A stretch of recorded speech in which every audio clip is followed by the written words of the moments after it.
Assalamualaikum warahmatullahi wabarakatuh. Perkenalkan, nama saya Felina Azhari dari Universitas Negeri Jakarta, jurusan Ilmu Sosial dan Prodi Sosiologi 2020. Di sini saya akan menjelaskan terlebih dahulu mengenai MDGs dan saya akan melanjutkan tentang SDGs karena mereka berdua saling berkaitan. Langsung saja. Millennium Development Goals. MDGs adalah sebagai seseorang yang berkecimpungan dalam dunia finansial dan bisnis, khususnya dunia investasi. Tentu diperlukan banyak wawasan terkait investasi jenis apa dan risiko yang sebesar apa yang akan dipilih untuk mendapatkan hasil investasi yang lebih optimal. Namun, investor yang baik tentunya diperlukan juga wawasan yang tidak langsung berkaitan dengan dunia investasi, sebagai contoh wawasan yang berhubungan dengan ekonomi, bisnis, serta perkembangan daya jual pasar terhadap produk yang menjadi fokus ia melakukan investasi, termasuk juga wawasan terkait MDGs atau Millennium Development Goals. Pengertian Millennium Development Goals atau MDGs adalah sebuah deklarasi milenium, suatu deklarasi hasil dari kesepakatan para kepala negara seperti 189 negara dari anggota PBB yang dimulai pada semester tahun 2000.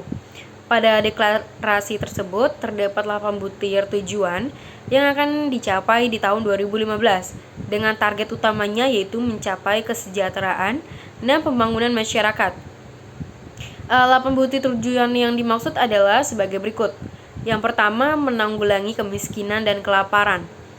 Tujuan ini menjadi salah satu tujuan dari total 8 butir, yaitu dengan menurunkan angka kemiskinan dan meningkatkan pendapatan populasi dunia senilai $10.000 per hari. Yang kedua, pencapaian pendidikan dasar bagi semua. Setiap penduduk di dunia memiliki hak yang sama, yaitu mendapatkan pendidikan dasar demi mendapatkan kehidupan yang lebih baik di masa depan. Yang ketiga, mendukung kesetaraan gender serta pemberdayaan perempuan. Dari target yang telah ditetapkan pada 2005 dan 2015, yaitu dengan mengurangi angka perbedaan serta diskriminasi gender pada tingkatan pendidikan dasar dan penengah untuk tahun 2005. Lalu di tahun 2015 adalah untuk semua tingkatan. Yang keempat, menurunkan jumlah kematian anak. Tujuannya di 2015 mengurangi angka kematian pada anak-anak yang berusia kurang dari 5 tahun hingga 2,5 dari total anak yang ada di dunia. Yang kelima, meningkatkan kesehatan para ibu. Selain mengurangi angka kematian pada anak, target yang lainnya adalah mengurangi resiko kematian ibu ketika proses melahirkan dengan target 2,5 dari total ibu yang berada pada proses melahirkan. Yang keenam, menanggulangi HIV atau AIDS, malaria, dan penyakit menular lainnya. Di 2015 juga diharapkan dapat menghentikan sekaligus melakukan tindakan pencegahan dari virus HIV atau AIDS dan malaria. Yang ketujuh, menjaga kelestarian lingkungan hidup, mengintegrasikan segala prinsip pembangunan secara berkelanjut dalam setiap kebijakan dan program negara serta mengurangi jumlah penurunan sumber daya lingkungan. Selain itu, di tahun 2015 juga diharapkan dapat mengurangi setengah dari seluruh jumlah penduduk di dunia dan tidak dapat meningkatkan air minum yang sehat. Diharapkan dapat mengurangi di tahun 2015 juga diharapkan dapat mengurangi setengah dari seluruh jumlah penduduk di dunia yang tidak dapat menikmati air minum yang sehat.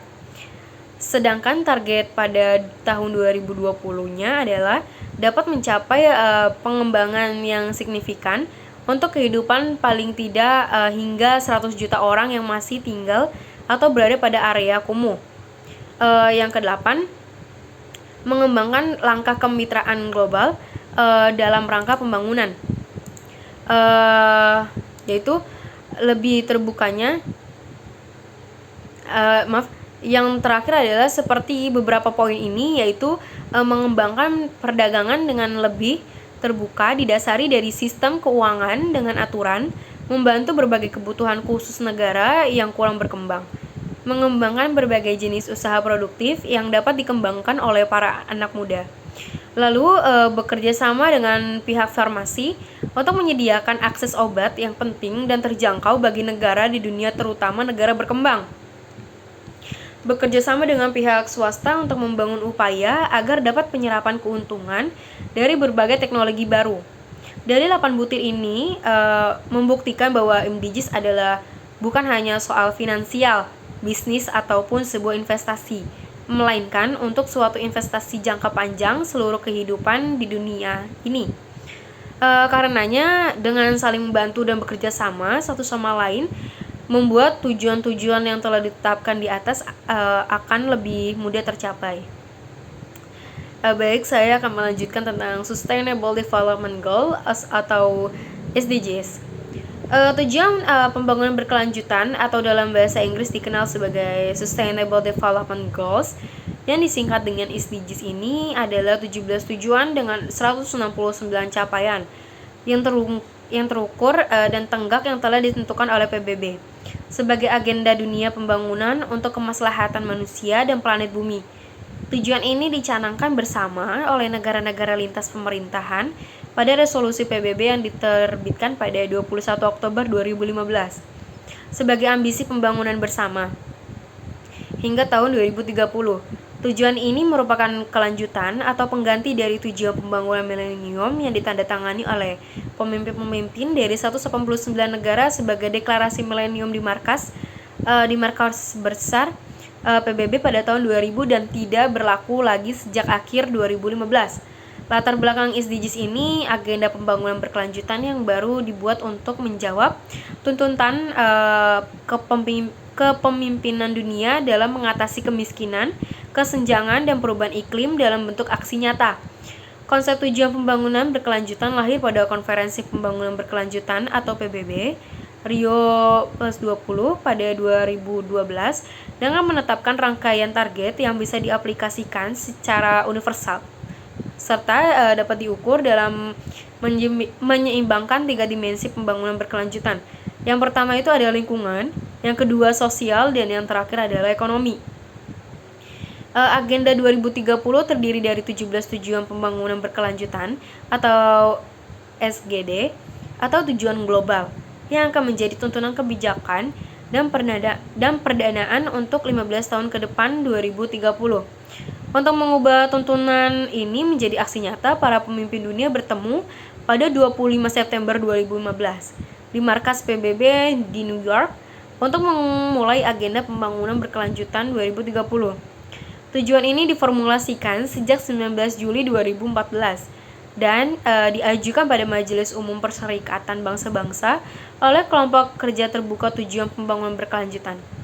Dalam proposal ini terdapat 17 tujuan dengan 169 capaian yang meliputi masalah-masalah pembangunan dan berkelanjutan. Termaksud di dalamnya adalah pengentasan kemiskinan dan kelaparan, perbaikan kesehatan dan pendidikan, pembangunan kota yang lebih berkelanjut, mengatasi perubahan iklim, serta melindungi hutan dan laut.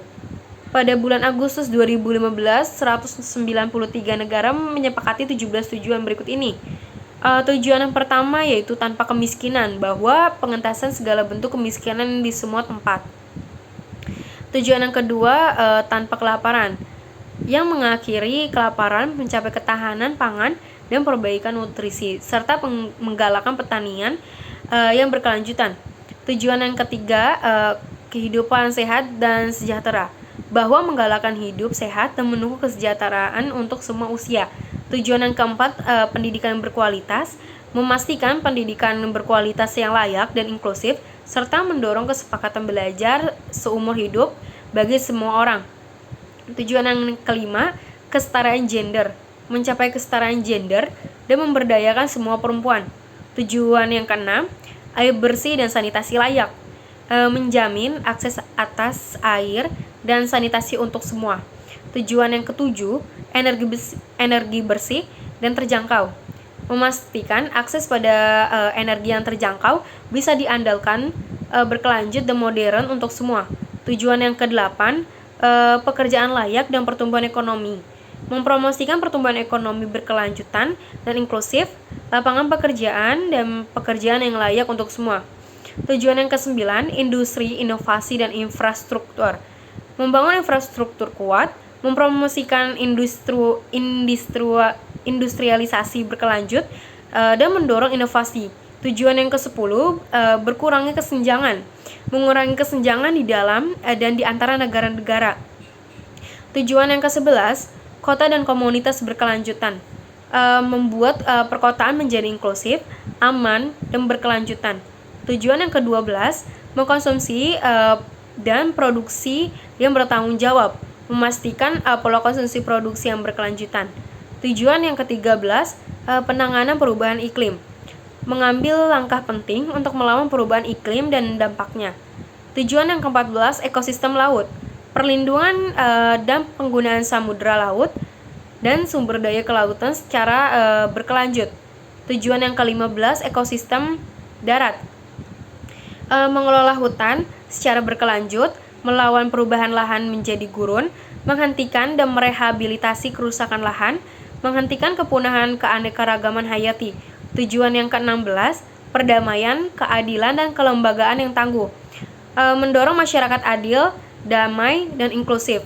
Tujuan yang ke-17, kemitraan untuk mencapai tujuan, yaitu menghidupkan kembali kemitraan global dengan membangun berkelanjutan. Saya mengambil tujuan yang pertama, yaitu kemiskinan. Mengakhiri kemiskinan dimanapun dan dalam semua bentuk. Kemiskinan ini memiliki 5 target, yaitu yang pertama, menghapus kemiskinan ekstrim. Penduduk di bawah garis kemiskinan dengan daya beli kurang dari 1,25 dolar PPP atau Purchasing Power Parity atau sekitar 7,8 ribu per hari. Yang kedua, mengurangi setidaknya separuh dari jumlah penduduk miskin, laki-laki, perempuan, dan anak dari segala usia berdasarkan definisi nasional. Yang ketiga, di tingkat nasional mengimplementasikan sistem dan ukuran perlindungan sosial yang tepat bagi semua level masyarakat. Tahun 2030 berhasil memberikan perlindungan yang substansial bagi kelompok miskin dan rentan. Yang keempat, memastikan semua penduduk, terutama penduduk miskin dan rentan, mendapat hak setara mengakses sumber ekonomi, seperti halnya hak layanan dasar, kepemilikan, dan akses pada lahan. Memastikan mereka memperoleh akses teknologi. Dan yang kelima, yang terakhir, membangun yang dibutuhkan dan layanan keuangan termasuk keuangan mikro, daya tahan, dan kesiapan masyarakat miskin dan kelompok rentan menghadapi perubahan iklim, krisis lingkungan, ekonomi, sosial, dan bencana. Dari yang 5 tadi, 5 ini menceraskan 2, yaitu yang pertama, memastikan mobilisasi sumber daya yang signifikan dari berbagai sumber, termasuk melakukan kerjasama pembangunan yang diperluas, dalam rangka menyediakan alat-alat yang cukup dan mudah diprediksi oleh negara-negara berkembang, khususnya negara-negara kurang berkembang, untuk mengimplementasikan program dan kebijakan yang dapat mengakhiri kemiskinan dalam semua dimensinya. Yang kedua, menciptakan kerangka kerja kebijakan pada level nasional, regional, dan internasional yang berdasarkan pada strategi pembangunan yang berpihak pada yang miskin dan gender sensitif untuk mempercepat investasi dalam aksi-aksi pengentasan kemiskinan. Sustainable Development Goals atau SDGs ini merupakan lanjutan dari program Millennium Development Goals atau MDGs yang selesai pada 2015. Dengan diluncurkannya SDGs diharapkan dapat meneruskan keberhasilan 8 program MDGs dalam menangani masalah sosial, ekonomi, dan lingkungan hidup di dunia. SDGs ini memiliki 17 tujuan dan 169 capaian yang diagendakan dalam periode 2015 hingga 2030. Tujuan ini SDGs ini adalah tanpa kemiskinan, tanpa kelaparan, hidup sehat dan kesejahteraan, kualitas pendidikan, kesetaraan gender, air bersih dan sanitasi layak, pekerjaan layak, dan pertumbuhan ekonomi, industri, inovasi, infrastruktur, berkurangnya kesenjangan kota dan permukiman yang berkelanjutan, konsumsi dan produksi yang bertanggung jawab, penanganan perubahan iklim, ekosistem laut, ekosistem darat, perdamaian, keadilan dan kelembagaan tangguh, dan kemitraan untuk mencapai tujuan. Menarik memang jika melihat tujuan SDGs yang sangat luar biasa. Perlu dukungan dari seluruh elemen masyarakat dunia, baik di tingkat pemerintah hingga masyarakat, bahwa kampanye dan sosialisasi mengenai SDGs harus semakin digencarkan. Semua harus yakin bahwa semangat perubahan itu nyata dan memang benar-benar adanya. Salah satu tujuan yang masih menjadi masalah hampir seluruh negara di dunia yaitu mengentaskan kemiskinan. Tujuan SDGs urutan pertama, kemiskinan masih dan akan selalu dipandang sebagai masalah yang serius bagi negara-negara di dunia, khususnya negara berkembang. Kemiskinan tidak hanya merujuk pada dimensi ekonomi saja. Kemiskinan merupakan masalah multidimensi. Sebagai contoh, di negara Ghana, seorang laki-laki dikatakan miskin apabila ia tidak memiliki aset material. Sedangkan untuk perempuan, kemiskinan yaitu suatu kondisi jika terjadi kerawanan pangan. Perserikatan Bangsa-Bangsa atau PBB memandang kemiskinan bukan dari sisi finansial, melainkan suatu kondisi di mana hilangnya pilihan dan kesempatan, pelanggaran martabat manusia, dan kurangnya kapasitas untuk berpartisipasi secara efektif di lingkungan sosial. Kemiskinan di Indonesia masih menjadi masalah yang serius sejak era pasca kemerdekaan hingga saat ini. Pengukuran kemiskinan di Indonesia dilakukan oleh Badan Pusat Statistik atau BPS dengan menggunakan konsep pembangunan memenuhi kebutuhan dasar atau Basic Needs Approach. Menurut BPS, kemiskinan dipandang sebagai ketidakmampuan dari sisi ekonomi untuk memenuhi kebutuhan dasar makanan dan bukan makanan dengan pendekatan pengeluaran. Penduduk dikatakan miskin apabila memiliki rata-rata pengeluaran per kapita per bulan di bawah garis kemiskinan. Sejalan dengan tujuan SDGs, BPS memiliki peran dalam menyediakan data-data yang selanjutnya digunakan oleh pemerintah dalam menjalankan program pembangunan berkelanjutan. Terkait tujuan SDGs yang pertama, BPS telah menyediakan data terkait kemiskinan. Data tersebut diperoleh dari Survei Sosial Ekonomi Nasional atau Susenas yang dilaksanakan 2 kali dalam 1 tahun. Berdasarkan data yang diperoleh, kemiskinan di Indonesia secara statistik mengalami penurunan pada semester pertama 2015. Tercatat persentase kemiskinan di Indonesia yaitu 11,22%. Angka tersebut turun 0,09 poin di semester kedua dengan persentase kemiskinan 11,13%. Pada 2016, persentase kemiskinan di Indonesia kembali mengalami penurunan. Pada semester pertama 2016, persentase kemiskinan di Indonesia sebesar 10,86% dan semester kedua sebesar 10,70%. Hingga pada semester pertama 2018, tercatat angka kemiskinan di Indonesia sebesar 9,82%. Berdasarkan angka yang dirilis BPS, perlu ditekankan bahwa wilayah perdesaan masih mendominasi tingginya persentase kemiskinan pada periode terakhir semester 1 yaitu 2018. Persentase kemiskinan di perdesaan sebesar 13,20%, sedangkan di perkotaan sebesar 7,02%. Dari data tersebut, terlihat masih terdapat ketimpangan dalam segi sosial, ekonomi, hingga infrastruktur dan teknologi yang berimbas pada tingginya angka kemiskinan di perdesaan. Program-program pembangunan khususnya di perdesaan perlu ditingkatkan dan diawasi secara berkelanjutan untuk mengurangi ruang ketimpangan. Pemerintah bukannya tinggal diam. Program dana desa yang diluncurkan diharapkan mampu mengurangi ketimpangan kesejahteraan di wilayah desa dan kota. efektivitas atau tidaknya menjadi tanggung jawab pemerintah desa dalam mengelola dana desa. Pemerintah setingkat di atasnya juga berperan dalam pengawasan penggunaan dana desa tersebut.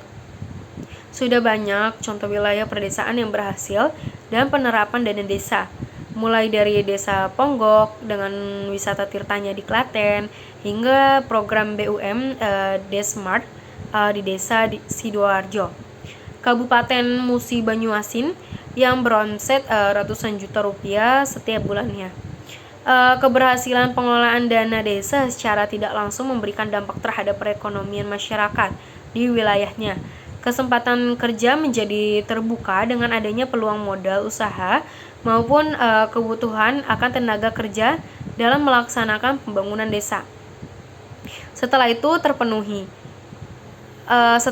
terpenuhi, bukan tidak mungkin kemiskinan dan ketimpangan di wilayah pedesaan akan semakin surut. Masyarakat secara tidak langsung juga turut membantu pemerintah dalam menyukseskan tujuan SDGs di Indonesia dan bersama masyarakat dunia menuju kehidupan dunia yang lebih baik dan sejahtera. Baik, itu tadi pengertian atau penjelasan mengenai MDGs dan SDGs. Baik, maaf jika ada salah kata maupun yang disengaja atau tidak. Saya akan mengakhiri penjelasan yang tadi. Baik, wassalamualaikum warahmatullahi wabarakatuh. Terima kasih yang sudah mendengarkan.